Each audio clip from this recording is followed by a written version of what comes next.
명암이 엇갈린 역설적인 장면이 박진감 넘치게 펼쳐지고 있는, 전개되고 있는 이 마태복음 16장의 말씀입니다. 앞서 가이사랴 빌립보 지방에서 예수께서 이 동네 사람들이 나를 누구라 하더냐 하고 물었을 때에 더러는 세례요한, 엘리야, 또 에레미야나 선지자 중에 하나라 한나이다 라고 상당히 긍정적으로 대하고 있다는 것을 읽고 나서, 그러면 너희는 나를 누구라 하느냐 라고 제자들에게 물었을 때 베드로가 나서서 신앙 고백을 합니다. 주는 그리스도시요 살아계신 하나님의 아들이시니다. 정말 대단한, 절묘한, 마치 농구 경기에 3점 슛이라는 것은 30m 후방에서 던져 넣는 게 3점 슛입니다. 본래 2점인데 말이에요. 그런데 그 공을 던졌는데 그 바켓의 라인에 공이 타지도 않고 그냥 전혀 타지도 않고 쑥 빠져들어가는 것처럼 정확하게, 절묘하게, 마치 슈팅하는 것처럼 베드로가 신앙 고백을 한 것입니다. 주는 살아계신 하나님의 아들이다. 주는 그리스도시요 살아계신 하나님의 아들이다. 아주 절묘한 신앙 고백입니다. 그때 주님께서 참 기쁘셨겠죠. 베드로에게 약속했습니다. 너는 베드로라. 본래 베드로가 아니었죠. 시몬이라는 이름. 너는 베드로라. 베드로라는 말은 반석이라는 뜻입니다. 반석이라는 이름을 새로 지어준 거예요. 나를 이렇게 깨달았으니 네가 정말 튼튼한 반석과 같은 존재다. 그렇게 새 이름을 지어주고, 이 반석 위에 내 교회를 세우리니 음부의 권세가 이기지 못하리라. 주님의 교회를 그 반석 위에다, 베드로가 깨달은 그 깨우침 위에다가 바로 교회를 세우겠다. 얼마나 기쁜 소식입니다. 그리고 나서 이제 이 본문 바로 앞에 19절에서 내가 천국 열쇠를 네게 주리니, 천국 열쇠를 주겠다는 약속까지 이제 하시게 되는 것입니다. 얼마나 기쁜 소식입니까? 한껏 고무되었습니다. 그런데 그 다음 구절 20절에서, 본문 바로 앞절 20절에서 주께서 내가 메시아라는 것을 절대 함구해야 된다. 말하지 말라. 그거 이상하지 않습니까? 낌새가 이상하지 않습니까? 메시아지 않습니까? 하나님의 아들인데 이걸 공개하지 말라는 거예요. 선전하지 말라는 거예요. 전파하지 말라는 것입니다. 그리고는 곧 이어서 오늘 본문에 이제 예루살렘에 올라가게 되는데, 여기 올라가면은 대제사장들과 서기관들과 당시에 예루살렘의 위정자, 종교적 위정자들에게 붙잡혀서 고난을 당하게 된다. 고난이 다름 아닌 매 서너대 맞는 게 아니라 죽임을 당한다. 메시아신데, 그리스도신데, 하나님의 아들이신데 죽임을 당하신다. 죽임을 당하고 나서 3일 후에 내가 다시 살아나리라 라고 말씀을 하신 겁니다. 부활을 약속한 것이죠. 베드로 엄청 충격을 받았습니다. 부활이 있다니 하니까 이건 정말 드라마틱한 그런 끝나는 장면이 해피엔딩 아닙니까? 다시 고난당하고 다시 부활하니까, 살아나니까 세계상에 없는 사건 아니겠습니까? 하나님의 아들만이 할 수 있는 일인데 이 이야기는 귀에 안 들어온 겁니다. 메시아를 언급을 금하라는 말과 더불어서 예루살렘에 올라가서 그 종교 지도자들한테 잡혀서 죽임을 당한다는 말씀에 귀가 확 막혀버린 거예요. 말이 안 들어온 겁니다. 그 뒤에 말이 들어와야 되는데 그 뒤에 말이 안 들어온 겁니다. 앞에 말이 너무나 억장이 무너지는 소리를 하니까 거기서 막혀버린 겁니다. 좋았다. 네? 엄청 좋았는데 또 엄청 어그러진 이야기를 듣게 된 겁니다. 충격과 당혹 속에 베드로는 이렇게 반응합니다. 주여, 아닙니다. 간하여 가로되 면전에서 임금이 원체 잘못된 정책을 펴니까 신하들이 면전에서 간합니다. 마치 그와 같이 예수님을 붙들고 절대 이런 일이 주에게 있을 수가 없습니다. 안 됩니다. 안 된다는 겁니다. 정말 베드로는 다시 부활한다는 말도 안 들리고 죽임을 당한다는 것에 왜 그렇게 충격을 받았을까요? 엄청난 충격을 받았는데 이제 베드로가 이렇게 간하는 소리를 듣고 예수께서 강하게 질책하는 말씀이 여기 있습니다. 사탄아, 내 뒤로 물러가라. 너는 나를 넘어지게 하는 자로다. 너는 베드로라.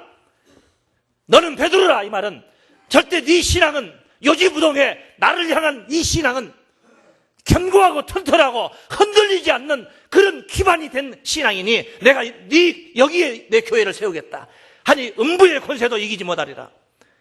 그리 말씀하셨던 주께서 베드로에게 사탄아, 내 뒤로 물러가라. 너는 나를 넘어지게 하는 자로다. 어디 베드로가 예수님 안 죽으려고 하는데 죽으라고 했습니까?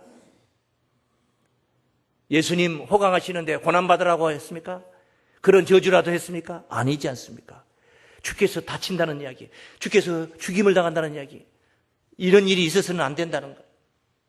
충정 어린 마음으로 예수님께 간했는데 주님은 베드로를 강력하게 질책을 하고 있는 것입니다. 그리고 나서 네가 하나님의 일을 생각하지 않고 도리어 사람의 일을 생각하는도다. 하나님의 일을 생각하지 않고 도리어 무슨 일을 생각한다? 사람의 일을 생각한다. 하나님의 일이라는 게 뭡니까? 하나님의 일 어렵죠. 그런데 하나님의 일이라는 것을 아주 쉽게 단순하게 생각하면 너무너무 간단한 일입니다. 예수께서 일전에 썩는 양식을 위하여 일하지 말고 영생하도록 있는 양식을 위하여 일하라. 이 양식은 인자가 너희에게 주리니 인자는 아버지 하나님의 인치신 자니라 라고 말씀하시면서 영생에 이르는 양식, 영생할 수 있는 양식, 영생의 양식을 위하여 일하라 하는 말씀을 듣고 사람들이 묻습니다. 어떻게 하는 게 그 영생의 양식을 위하여 하는 하나님의 일이라는 게 어떻게 하는 게 그 하나님의 일입니까? 하고 물었을 때에 예수께서 요한복음 6장 29절에서 아주 간단명료하게 답변을 하셨습니다. 뭐라고 하셨는 것이? 따라하십니다. 하나님의 보내신 자를 믿는 것이 하나님의 일이니라. 하나님의 일이라는 게 뭐 억청만금 헌금을 해가지고 충성을 하고 봉사를 하고 뭐 동에서 번쩍 서에서 번쩍 저 아프리카 남단까지 선교사로 파송이 돼서 막 가서 죽을 고생을 하고 핍박을 받고 다 하나님의 일입니다. 맞습니다. 그런데 여기 주께서는 너무나 간단명료하게 다시 한번 보내신 자를 믿는 것이 하나님의 일이니라. 할렐루야. 얼마나 간단합니까? 예수를 믿으면 된다 이 말이에요. 하나님이 보내신 예수를 믿으면 그 하나님의 일이다. 단순하지 않습니까? 간단하지 않습니까? 그런데 그 일이 그렇게 쉽게 이 일의 성과를, 다시 말하면 그 일에 성공을 할 수 있느냐? 성공할 수 있겠냐? 일이라는 것은 목적이 있어서 하는 것입니다. 일이란 모든 일이라는 것이에요. 논을 갈고 있습니다. 밭을 갈고 있습니다. 목적이 있어서 무슨 씨를 뿌리려고 하는 무슨 목적이 있어서 또 거름을 주는 것도 목적이 있고 또 농약을 하고 풀을 뽑는 것도 다 목적이 있어서 하는 일들이 아니겠습니까? 뭐 일이라는 게 우리가 살면서 삶의 현장에서 부딪히는 모든 것들 전부 다 일이죠. 지금 이 경쟁사회에서 조금만 나태한 생각하면 도태되는 그런 경쟁사회에서 분투하면서 이렇게 우리가 무엇 때문에 이렇게 분투를 하는 겁니까? 성공하려고. 성공이라는 게 뭐예요? 일의 목적 달성을 이루는 겁니다. 고시 공부를 하는 사람은 거기에 합격을 하면 성공했다 하는 겁니다. 네? 성공했다.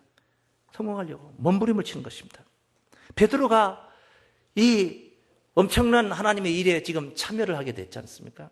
본래 베드로 갈릴리 바다 어촌마을에 갇혀서 살 수밖에 없는 어부였습니다. 그런데 그가 예수를 만났어요.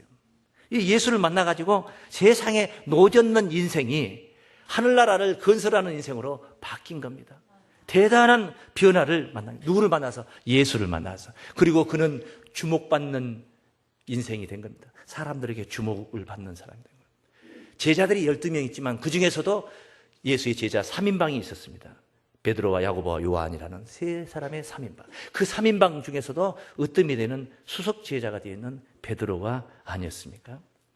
그가 그렇게 그런 입장에서 예수님을 정말 절묘하게 신앙 고백하면서 칭찬을 받고 한층 고무되어 있는데 이렇게 주께로부터 강한 질책을 받는 것. 정말 자신은 이 메시아 왕국의 핵심적인 기능을 담당할 수 있는 아주 큰 주역이다 이렇게 생각을 했습니다. 그리고 예루살렘에 이제 입성한 날을 기다렸을 것입니다. 예루살렘에 입성하는 거예요. 종교, 문화, 경제, 정치 할 것 없이 거기 예루살렘에 입성하면 우리 주께서 왕이 되셔서 권자에 앉으면 자신도 이 촌놈, 어촌마을의 촌놈이 거기 이제 주님과 함께 가장 유력한 자리에 앉게 될 것도 아마 마음속으로 생각을 했을 겁니다. 그게 뭡니까? 육신적인 성공을 기대했던 것이죠. 육신적인 성공. 그렇게 기대했는데 사건은 이상하게 사탄아 물러가라 이렇게 지금 전개되고 있는 거예요. 더더구나 그 앞에 뭐예요? 예수께서 죽는다는 거예요. 주님은 죽고 나는 사탄이 되고 이게 뭡니까? 이놈의 농사가 무슨 놈의 농사냐? 오늘 제목은 그리스도인들의 승리 요건이라 했습니다. 자, 그리스도인이라는 게 어떤 존재입니까? 그리스도인 영의 사람입니다. 뭐의 사람이라고요? 하나님의 백성들 영의 사람을 말해요.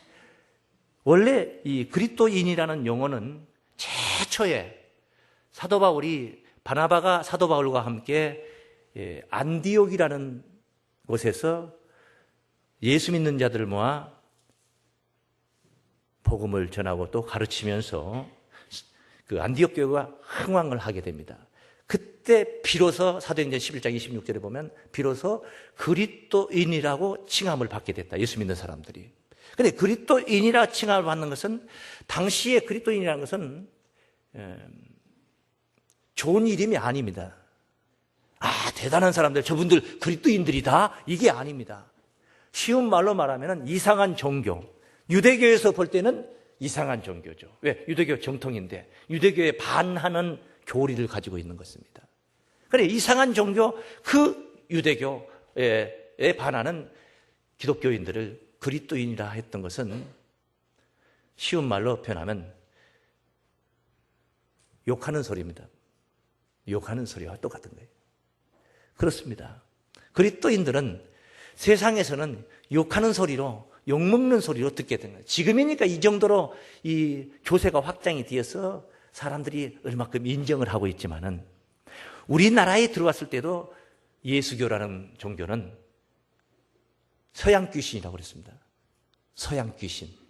차라리 장독대에다 물도 넣고 비나이다 하는 것이 참신앙이고 교회 가서 예수를 믿고 예배를 드린 것은 그것은 귀신들한테 경배하는 거나 똑같다. 서양 귀신. 이렇게 생각을 했던 거예요. 그와 같이 그리스도인들은 핍박을 받고 나쁜 이름으로 불려졌는데 그게 바로 영의 사람, 하나님의 백성들, 영생 구원을 목적하고 있는 존재들이었던 줄로 믿습니다. 그리스도인은 그리스도의 영이 있어야지 그리스도인이라 말할 수 있습니다. 로마서 8장 9절 말씀에 너희 속에 그리스도의 영이 없으면 그리스도의 사람이 아니다. 자, 이런 그리스도인들이 무슨 승리의 요건이 필요하느냐? 이것이 세상이기 때문에 그리스도인들이 욕을 먹는 것이고 박수받지 못하는 것이지. 천국이라면 왜 욕을 먹고 박수받지 못하겠습니까?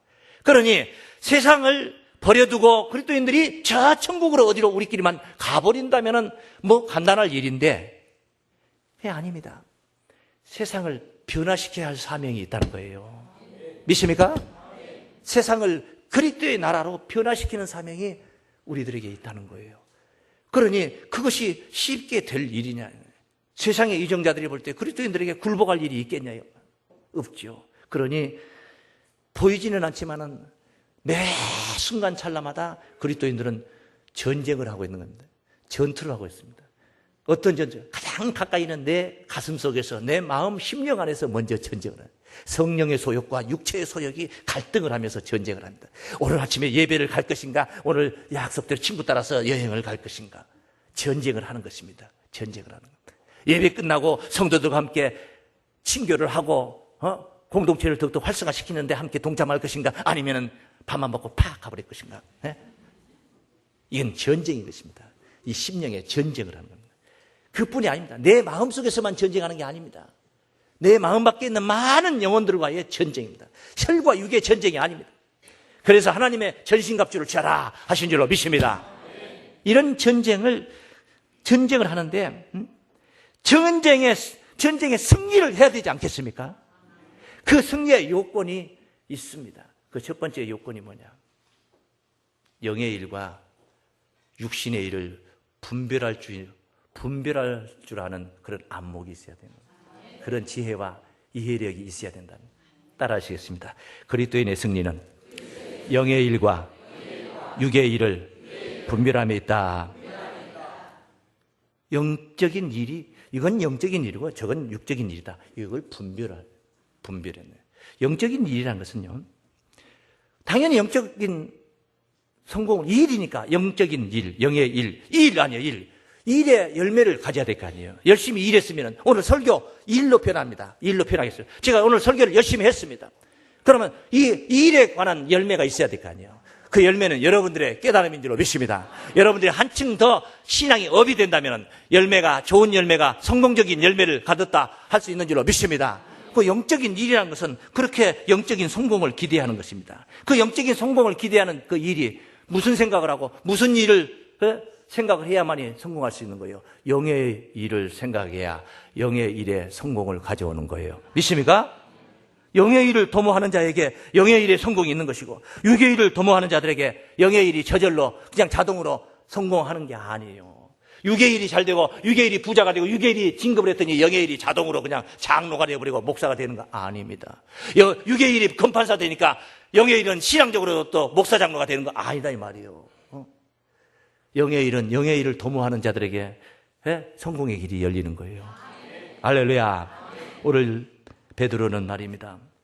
베드로는 영의 일 때문에 이 영의 일을 영의 일로 보아야 되는데 영의 일하고 육의 일을 혼돈을 하고 있습니다. 분별이 안 되고 있습니다. 사람이 영의 일 때문에 육의 일이 힘들 수가 있습니다. 영의 일 때문에 육의 일이 힘들 수 있다. 힘들 수가 있는 거예요. 오늘 예배 나오느라고 다른 데 가서 돈 못 벌었어요. 택시 하시는 분들 택시 주차장에다 받쳐놓고 오늘 한 푼이라도 지금 1시간 동안 벌면은 몇만 원 벌 수 있을지 모르는데 힘들 수 있어요. 수입이 적어질 수 있어요. 육의 일이 힘들어질 수 있어요. 그 다음에 또 한 가지는 중요한 것은 이 육의 일 때문에 영의 일을 못 알아들을 수도 있는 거예요. 육의 일 때문에 무슨 일을 못 알아들어?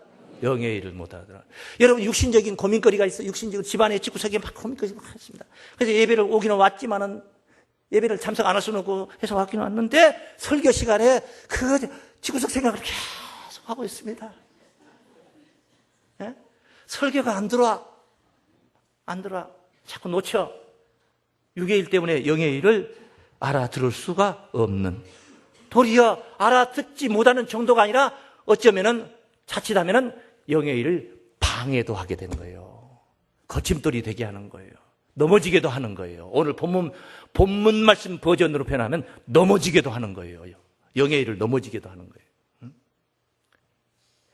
베드로가 마태복음 16장 21절부터 예수께서 자기가 예루살렘에 올라가 장로들과 대제사장들과 서기관들에게 많은 고난을 받고 죽임을 당하고 제3일에 살아나야 할 것을 제자들에게 비로소 가르치시니, 베드로가 예수를 붙들고 가나이 가르되 주여 그리 마옵소서. 아니 그리 말하면 지금 영의 일이 어떻게 되는 거예요? 예수 십자가 안 지면 영의 일이 어떻게 되는 거예요?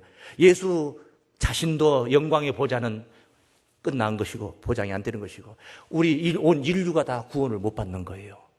가야 할 길이요. 가셔야 할 길이에요. 믿습니까? 근데 베드로는 지금 뭐라고요? 주여 그리 마옵소서. 이 일이 결코 주에게 미치지 아니하리이다. 정말 베드로의 소원대로 마음대로 정말 그 일이 십자가의 사건이 안 이루어졌더라면 어떻게 된 거예요?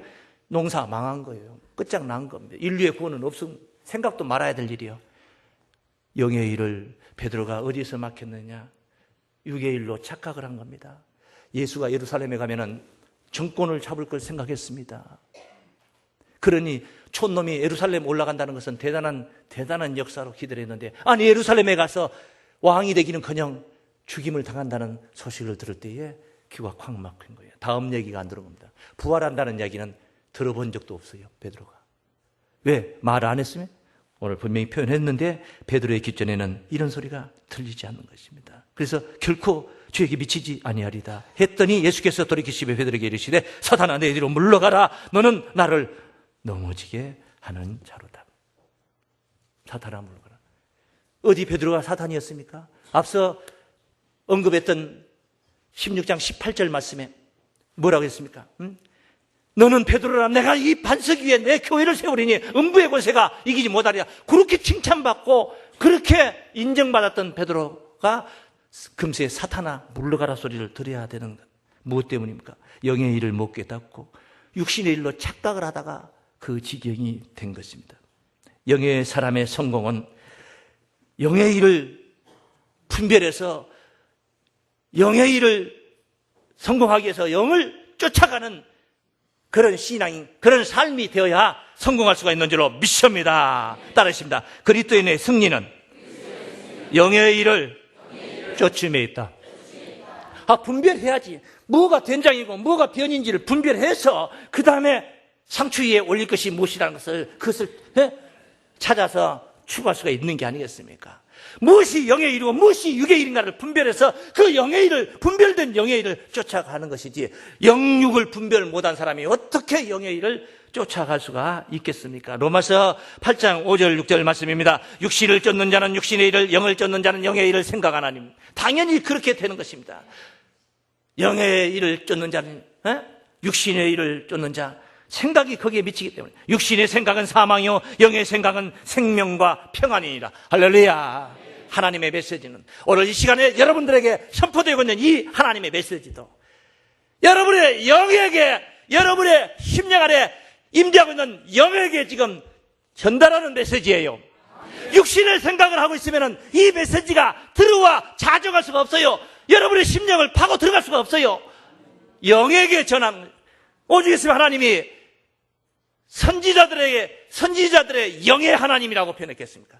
선지자들의 뭐의 하나님이요? 영의 하나님. 계시록 22장 6절 말씀에 말이에요. 영의 하나님이요. 이 말은 신실하고 참된지라 주 곧 선지자들의 영의 하나님이, 뭐의 하나님이? 영의 하나님이 그의 종들에게 결코 속히 될 일을 보이시려고 그의 천사를 보내셨도다. 영의 하나님입니다. 영에게 전하는 것입니다. 그러므로 영을 추구하고 영에 긴장하고 있는 자, 영의 문을 열고 있는 자, 영의 가슴을 가지고 있는 자들이 그 하나님의 영의 소리를 들을 수가 있는 줄로 믿습니다. 그런 영을 가진 자들이 모여서 진정한 예배가 성립이 되는 거예요. 그런 자들이 모여서 예배를 드려요. 무슨 성악 전공을 하고 유명한 가수들이 나와서 특성을 하고 한다고 해서 예배가 하나님 앞에 상달되는 거 아니에요. 영이 중요한 겁니다. 영이라는 게. 영이라는 것은 지난 몇 주 전에 예배 시간에 증거를 해서 영의 힘이라는 것으로도 증거를 하고 했으니까 또 들으시면 되겠습니다만, 예수님께서 요한복음 4장 24절은 유명한 말씀이죠. 예배하는 자는 신령과 진정으로 예배하라. 하나님은 무엇이니?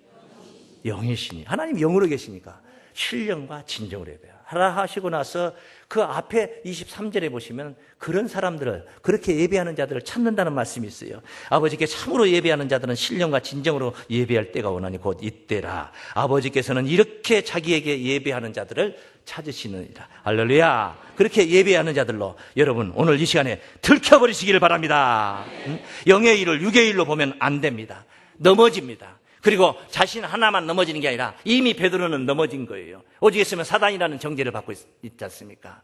넘어진 문제가 아니라 또 넘어지게 하는 거예요. 너는 나를 넘어지게 하는도다. 그래야 되는 것입니다. 그러므로 영이 중요한 거예요. 영의 길을 가는 겁니다. 육신으로 나타나는 거, 여러분이 부자 되는 거, 그거 굉장히 좋은 겁니다. 얼마나 좋은데요.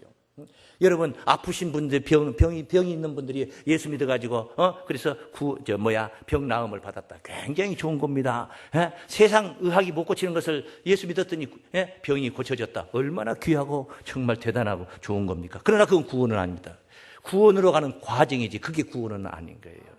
그런 은혜를 통해서 우리가 예수를 보다 더 잘 믿었을 때 진정한 구원이 이루어질 줄로 믿습니다. 기사 이적이 구원이 아니란 말이에요. 우리가 기사 이적을 통해서 막 환호하고 뭐 만세, 예수만세 한다고 해서 거기에 구원이 있는 게 아니에요. 구원은 앞서 고난이 먼저 있고, 앞서 무엇이 먼저 있고? 고난이 먼저 있어요. 예수께서 내가 예루살렘에 가서 부활하리라. 그냥 쭈쭈빵빵 그냥 나가는 게 아니야. 예루살렘에 가서 내가 왕이 되리라. 그냥 되는 게 아니에요. 죽임을 당하고. 맞습니까?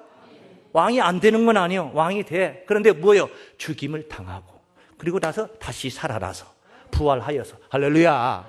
그러니까 고난이 먼저 있고 그 다음에 영광이 있는 것이지, 그냥 영광이 바로 있는 거, 그거 횡재한 것 같아도 횡재가 아니에요. 여러분, 로또 복권 터졌다. 그 횡재 같아도 횡재 아니에요. 로또 복권 당선된 사람 치고 통계적으로 제대로 잘 된 사람 없습니다, 지금까지. 최고 잘 된 사람이 5천만 원 빚졌다가 5천만 원 빚 갚은 사람, 그 사람이 최고 잘 된 사람이에요.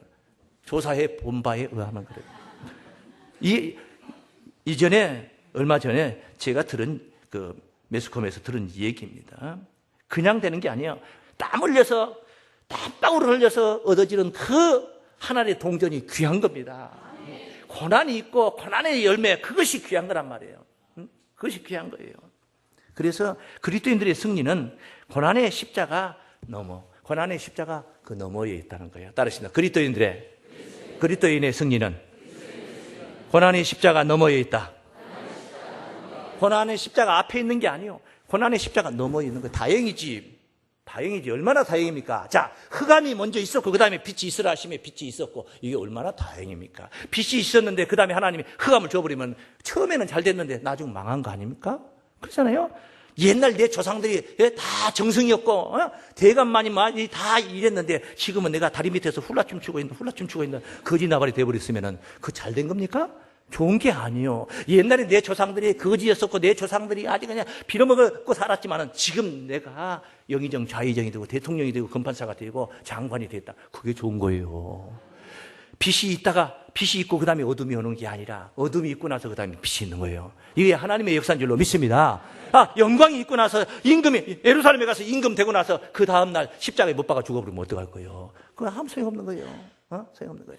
고난이 있고 십자가 있고 나서 그 다음에 부활로 인하여서 영광이 진행이 되는 줄로 믿습니다. 그것을 알아야 되는데 이런 영의 스토리, 영의 그 프로그램을 몰랐어. 이 제자들이 이걸 몰랐어. 이걸 깨고 있어야 되는데 이걸 몰랐어. 가서 죽으면 죽는 걸로, 망하는 걸로 생각했어. 주님이 망하는 것은 나도 망하는 걸로, 그걸 이거로 생각을 하고 있는 겁니다. 예수 망함, 나 망함, 똑같이 생각하고 있어. 그가 죽는다. 그래, 나는 망했다. 나는 대통령 따라와서 한 자리 할 줄 알았는데 이건 다 틀렸다. 이렇게 영의 일을 분별 못하니까 걱정을 엄청나게 하게 되는 겁니다. 요 뒤에 마태복음 17장 22절 말씀 봅니다. 17장 22절. 갈릴리에 모이실 때에 예수께서 제자들에게 이르시되 인자가 장차 사람들의 손에 넘겨 죽임을 당하고 제3일에 살아나요.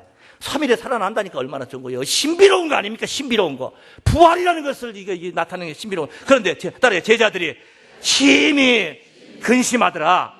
제3일에 살아난다는 데서 근심이 되는 거예요. 뭡니까? 죽는다는 것에 확 맥혀버린 겁니다. 죽는다는 게 육의 일이야. 앞에서 영의 일을 가로막아버리는 이치하고 똑같은 것입니다. 오늘 바로 본문이 그런 상황 이야기를 지금 전하고 있는 게 아닙니다. 왜? 저들은 당장에 자기 시대에 그 주님의 나라가 그 자리에서 이루어질 줄, 예루살렘에서 이루어질 줄 알았어요. 누가복음 18장 11절 말씀에서도 그런 이야기를 언급을 하고 있는데 그 말씀 한번 찾아가 보십시오. 누가복음 19장 11절 말씀. 19장 11절.